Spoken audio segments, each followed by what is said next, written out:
Discipline इस 2 साल की जेईई की जर्नी में सबसे इम्पोर्टेंट फैक्टर रहता है। मैंने इस 2 साल की जर्नी में काफ़ी फैमिली आउटिंग्स भी मिस करी हैं ताकि मेरी स्टडी लैग ना कर जाए कहीं पे भी। डिसिप्लिन ही अपने एम को अचीव करने के लिए सबसे इम्पोर्टेंट है। Hello friends, my name is Pulkit Malik. मैंने 2023 में 2 ईयर प्रोग्राम के लिए जेईई एडवांस और मेंस की प्रिपरेशन के लिए आकाश ज्वाइन किया था। एक्चुअली मुझे आकाश के बारे में मेरे एक फ्रेंड ने रिकमेंड किया था, जिसने जेईई की तैयारी आकाश से ही करी थी। उसने मुझे बताया कि आकाश का कॉम्पिटिटिव एनवायरनमेंट बहुत अच्छा है, टीचिंग भी काफ़ी अच्छी है और स्टडी मटेरियल भी काफ़ी अच्छा रहता है। तो मैंने 2 ईयर्स के लिए आकाश से ही तैयारी करी है जी। मैंने 8th क्लास से ही अपना मन बना लिया था कि मैं इंजीनियरिंग में ही परस्यू करूँगा, क्योंकि मेरा फैमिली बैकग्राउंड भी वैसा ही है। मेरे फादर भी एक इलेक्ट्रिकल इंजीनियरिंग है और मेरी दीदी भी आईआईटी दिल्ली से मैथमेटिक्स एंड कंप्यूटिंग में पास आउट है। मेरी दीदी ने मुझे आईआईटी दिल्ली के कैंपस और एनवायरनमेंट के बारे में बताया, तो वो सब कुछ देखकर मैंने भी आईआईटी दिल्ली में ही सीएस परस्यू करने का अपना एम बना लिया। जेईई प्रिपरेशन के लिए मेरी स्ट्रेटजी यही रहती थी कि पहले तो मेरा एम होता था कि मैं क्लास में ध्यान से सुनूं और सारे नोट्स क्लास में ही बना लूं। फिर घर आकर मैं उन नोट्स को अच्छे से एक बार ही रिवाइज करता था, फिर क्वेश्चन प्रैक्टिस करता था। रोज़ मैं कोशिश करता था कि 5 से 6 आवर्स तीनों सब्जेक्ट की प्रैक्टिस कर लूँ।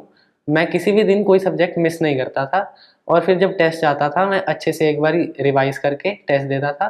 टेस्ट का रिजल्ट आने के बाद एक बार अपनी गलतियाँ देख के टीचर्स के साथ डिस्कस कर लेता था और जो भी गलतियाँ होती थी मैं अपनी एक नोटबुक में नोट कर लेता था ताकि मैं उन्हें दोबारा नहीं करूँ। चैलेंजेस तो मुझे इस 2 साल की जर्नी में काफ़ी आए हैं। पहला चैलेंज तो शुरुआत में यही रहता था कि मुझे अपना एक शेड्यूल फिक्स करना था। तो मैंने अपना एक शेड्यूल बनाया और उसी के अकॉर्डिंग मैं सारा दिन अपना काम करता था। फिर एक चैलेंज ये भी रहता था कि केमिस्ट्री में इनऑर्गेनिक या फिर ऑर्गेनिक पढ़ने का ज़्यादा मन नहीं करता था, इंटरेस्ट नहीं डेवलप होता था।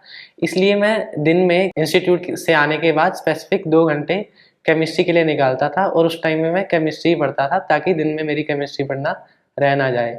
और फिर मैथ्स में कुछ टॉपिक्स में जैसे कोनिक सेक्शन, जिनमें काफ़ी सारे रिजल्ट होते हैं याद करने के लिए, उनमें काफ़ी दिक्कत आती थी। तो उसके लिए मैं उनकी एक फार्मूला फाइल बना के सारे रिजल्ट नोट कर लेता था ताकि मुझे कुछ भूले ना। और चैलेंजेस तो सभी को आएंगे इस 2 साल की जर्नी में, बस हमें उसका सोल्यूशन देखना है भी क्या हो सकता है और उसे ख़त्म करना है। लास्ट के कुछ मंथ्स में मेन तो मेरा फोकस रिवीजन पे ही रहता था।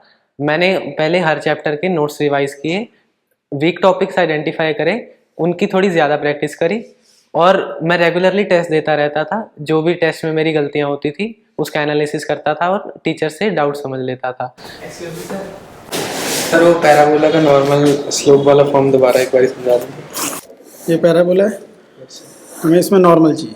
तो नॉर्मल जो होती है वो टेंजेंट के परपेंडिकुलर रहती है। और टेंजेंट का इक्वेशन हमने पैराबोला में लिखा था y = mx + a/m। आकाश की फाइनल टेस्ट सीरीज ने तो मेरा सबसे ज़्यादा हेल्प किया। फाइनल टेस्ट सीरीज में पहले पार्ट टेस्ट होते हैं, बाद में full syllabus test. Part test में मेरी टॉपिक वाइज रिवीजन खत्म हो गई और फुल टेस्ट देकर मुझे एक्चुअल जेईई मेंस देने का कॉन्फिडेंस मिला। डिसिप्लिन इस 2 साल की जेईई की जर्नी में सबसे इम्पोर्टेंट फैक्टर रहता है। मैं पहले कोशिश करता था कि एक रियलिस्टिक टाइम टेबल बनाऊं, फिर डिसिप्लिन के साथ उसे रोज़ फॉलो करता था। अगर कुछ दिन में मुझे कुछ चेंज करने की नीड फील होती थी तो मैं उसमें चेंज भी कर लेता था, पर कोशिश करता था कि किसी भी दिन मेरा टाइम टेबल मिस ना हो। मैंने इस 2 साल की जर्नी में काफ़ी फैमिली आउटिंग्स भी मिस करी हैं ताकि मेरी स्टडी लैग ना कर जाए कहीं पे भी। डिसिप्लिन ही अपने एम को अचीव करने के लिए सबसे इम्पोर्टेंट है।